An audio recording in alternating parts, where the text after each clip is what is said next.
ఈరోజు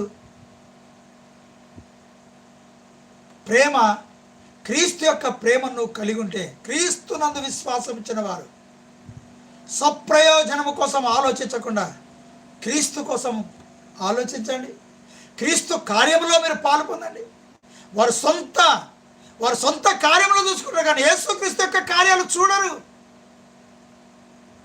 ఆయన ఆత్మరక్షణ కోసం ఎందుకు ఈ లోకానికి వచ్చాడు? ఆత్మ రక్షించడానికి. ఆయన పుట్టించిన మనుషుని రక్షించడానికి వచ్చాడు. వారి కోసం ప్రాణం పెట్టాడు. ఆ నశించిపోయే ఆత్మల కోసము ఆయన నిన్ను ఎన్నుకున్నాడు కదా.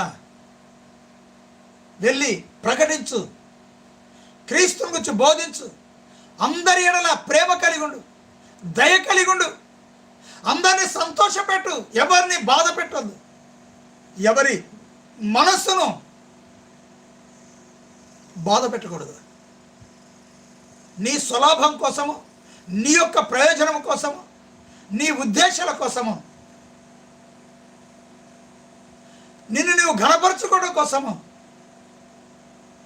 ఇతరులను బాధ పెట్టే మనస్సు నీకుంటే అది తొలగించుకొని క్రీస్తు మనస్సు కలిగి